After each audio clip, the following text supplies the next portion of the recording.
حضرت مہدی کی قیادت میں مسلمان صاحب ایمان اہل عرب یہودیوں اور عیسائیوں کی طاقت سے ٹکرائیں گے تو ان کی مدد کے لیے دو جانب سے اللہ تعالیٰ کچھ بھیجیں گے مدد. ایک تو آخری مرحلے میں مدد آئے گی حضرت مسیح عیسیٰ ابن مریم کا نزول، جو یہودیوں کی طرف رسول بنا کر بھیجے گئے تھے. انہیں یہودیوں نے اپنے خیال میں سولی پر چڑھا دیا، لیکن اللہ نے فرمایا وما صلبوہ وما قتلوہ ولکن شبہ لہم بل رفعہ اللہ الیہ. اللہ تو اپنی طرف اٹھا کر لے گیا.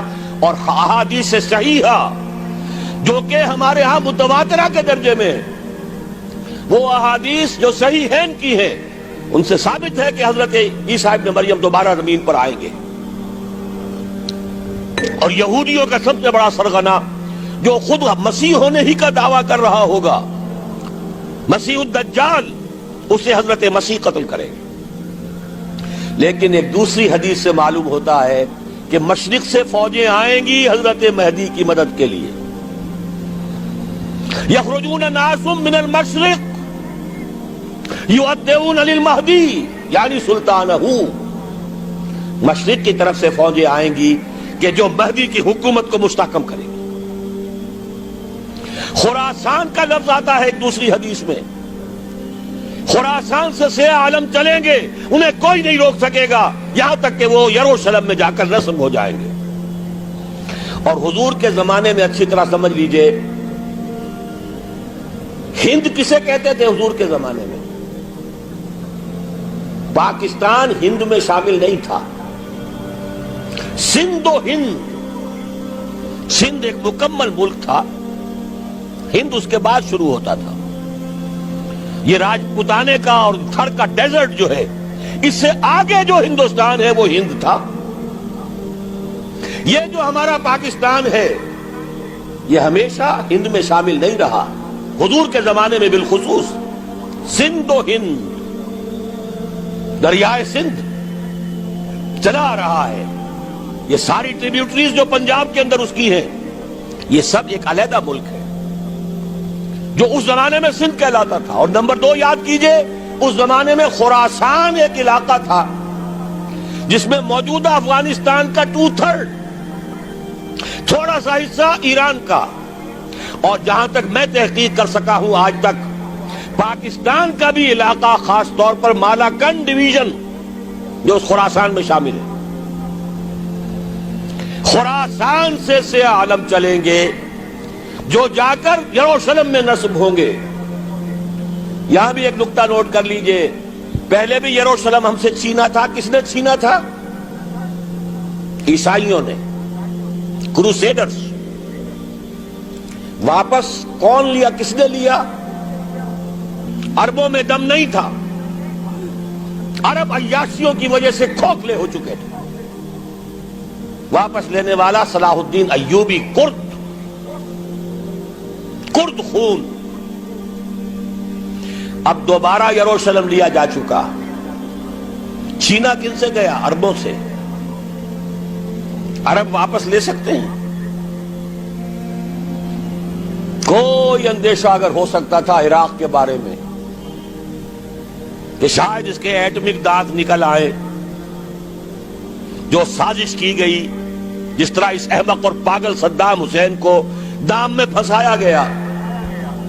صدام 100 جال، دام کہتے جال کو، 100 اس میں جو پھنسا ہے تو اگلا پچھلا کھایا پیا سب اگلوا لیا. اور ہے ہی کون؟ اس کے پاس ایٹمک ہتھیاروں کا ذخیرہ موجود ہے، اور کسی کے وہ ایٹمک دانت بھی نکلنے نہیں دے رہے. پاکستان کے اوپر کتنا دباؤ، اور ہمیں نہیں پتا کتنا کچھ دباؤ قبول کیا جا چکا. یہ تو سبھی مانتے ہیں. کیپ کر دیا گیا، روک دیا گیا، آگے تو نہیں بڑھ رہا، یہ تو سبھی مانتے ہیں. رول بیک بھی ہو گیا یا نہیں کچھ پتہ نہیں، لیکن کسی صورت یہ نہیں تسلیم کریں گے، قبول کریں گے کہ کسی مسلمان ملک کے پاس ایٹم بم آ جائے. یہودیوں کے پاس ذخیرہ موجود، سب جانتے ہیں. بہرحال یہ جان لیجئے اس علاقے سے امید ہوتی ہے. سندھ اور خراسان حالات بہت خراب ہیں ہمارے، اور حالات بہت خراب ہیں افغانستان کے بھی، لیکن حالات کے بدلتے اللہ تعالیٰ کی مشیت کے تحت دیر نہیں لگا کرتی. سیرت نبوی میں مجھے نظر آتا ہے سن 10 میں 10 نبوی ہجرت سے 3 سال پہلے 2.5 سال پہلے کہیں سے کوئی امید کی کرن نظر نہیں آتی تھی کہ عرب میں اسلامی حکومت قائم ہو جائے گی. 10 برس ہو چکے محمد الرسول اللہ کو دعوت دیتے ہوئے، اور ابھی تک بمشکل 125 آدمی ہے. اپنے بل پر اپنے طاقت پر مکے میں رہ بھی نہیں سکتے. کیسے ہو جائے گا؟ کہاں سے ہو جائے گا؟ میں آج پوچھتا ہوں، کوئی سر بتائے کہیں سے کوئی امید کی کرن اس وقت نظر آتی ہے؟ اس ماحول میں لے جائیے. اگلے 3 سال میں کیا ہو گیا؟ پہلے سال 6، اگلے سال 12، اس سے اگلے سال 72، اور بیعت عقبہ ثانیہ ہجرت، اور وہاں سے اب حضور کی طرف سے شروع ہو گیا انیشیٹو. تو ہم نہیں کہہ سکتے. اللہ تعالیٰ کی قدرت، اللہ کی مشیت. یہ یقین ہے کہ دنیا کے خاتمے سے پہلے نظام خلافت قائم ہوگا، اور تمام دنیا میں ہوگا. ظاہر ہے کہیں پہلے کسی ایک جگہ سے ہوگا، جیسے حضور کے زمانے میں ہوا. اگر بیک وقت پوری دنیا میں ہو سکتا تو حضور کے دست مبارک سے ہوتا. اگر حضور کے دست مبارک سے بھی ایک ملک میں ہوا، جزیرہ نماء عرب میں ہوا، پھر حضور کے امتی ہیں نا، ابو بکر ہے، عمر ہے، عثمان ہے، صحابہ کرام کی فوجیں نکلی ہیں، امتی ہیں. امتیوں کے ہاتھوں اس کی توسیع ہوئی. اب بھی یہی ہوگا، کسی ایک علاقے میں ہوگا. میرا گمان ہے، میں یہ یقین سے نہیں کہہ سکتا. گمان بھی میرا ان احادیث کی روشنی میں ہے جو میں نے آپ کو بتا دی اور موجود ہے اس کتابچے کے اندر. علامہ اقبال نے بھی انہی کے حوالے سے کہیں کہا ہے، میرے عرب کو آئی ٹھنڈی ہوا جہاں سے، میرا وطن وہی ہے، میرا وطن وہی ہے. اس علاقے سے کچھ ہونے والا ہے اور ہوگا انشاءاللہ. میری زندگی میں نہ ہو، آپ کی زندگی میں نہ ہو، کوئی پرواہ نہیں. حضرت حمزہ تو شہید ہو گئے غزوہ احد میں. 5 سال کے بعد حضور مکے میں داخل ہوئے ہیں فاتح کی حیثیت سے. حضرت حمزہ کی نگاہوں نے، ان آنکھوں نے تو نہیں دیکھا، عالم ارواح میں اللہ نے کیا مشاہدہ کرایا ہوگا انہیں، وہ تو ہمیں معلوم نہیں. بعض صحابہ شہید کر دیے گئے مکے ہی میں. بہت بڑی کامیابی. اپنی جان لگا دیں، اپنے آپ کو کھپا دیں، اپنے آپ کو مٹا دیں. جس طرح روڑی کوٹ کر بنیادوں میں بھر دی جاتی ہے، ہماری ہڈیوں کا چورا بنا کر اور ہمارے خون کے اندر اسے گوندھ کر اگر وہاں ڈال دیا جائے، اس سے بڑی سعادت کوئی نہیں. اس پر تعمیر ہو خلافت علی منہاج النبوہ کی، ہم اس کی بنیاد کے اندر دفن ہو جائیں، یہی بہت بڑی سعادت ہے. لیکن یہ ہوگا. میں نے عرض کیا تھا کہ یقین ہے مجھے کہ ہوگا، اور ہر صاحب ایمان کو یقین ہونا چاہیے کہ ہوگا. باقی یہ کہ یہ آثار ہیں اور احادیث بھی ہیں، اور 400 برس کی تاریخ بھی بتاتی ہے کہ یہیں سے ہوگا. 1000 برس تک سارے مجددین امت عالم عرب میں پیدا ہوئے.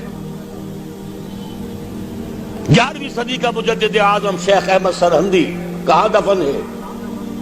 سرہند میں، ہندوستان میں.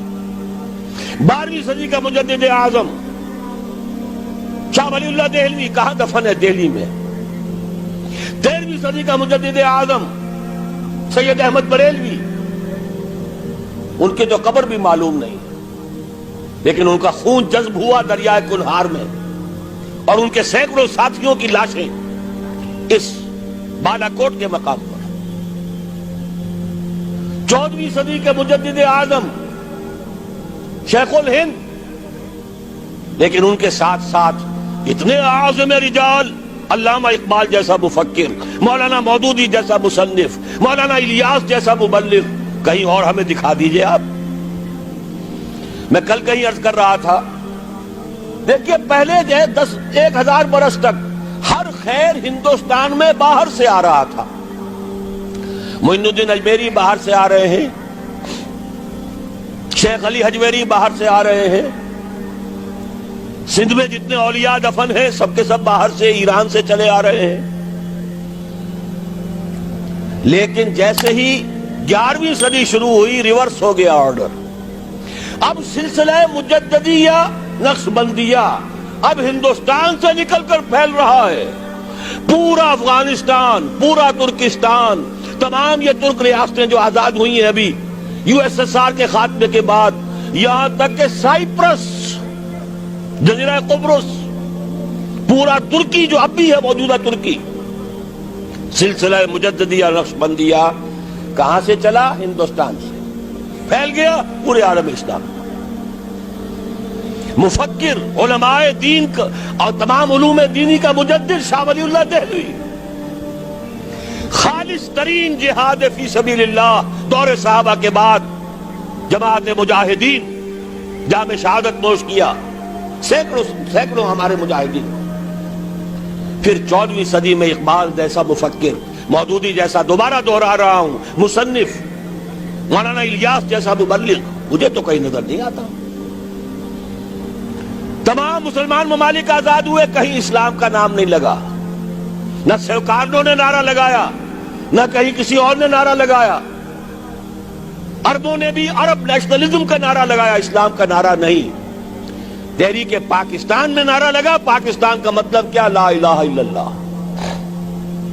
صبح عرض کر چکا ہوں، تحریک خلافت پوری دنیا میں کہیں نہیں، صرف بر عظیم پاک و ہند میں. اور کیسی تحریک خلافت کہ ہندو شریک ہوئے، گاندھی شامل ہوا، پورے ہندوستان کو جس نے گنجا دیا. یہ دوسری بات ہے کہ جب خود مصطفیٰ کمال نے ختم کر دیا تو اب کیا کرتے؟ مدعی سست گواہ سست. نوٹ کرنے کی بات ہے، کچھ آثار ہیں، 400 سال کی تاریخ ہے، بتا رہی ہے پاکستان کا قیام خود ایک معجزہ. یہ ساری چیزیں مشیت ایزدی میں کسی بڑے خیر کا پیش خیمہ ہے.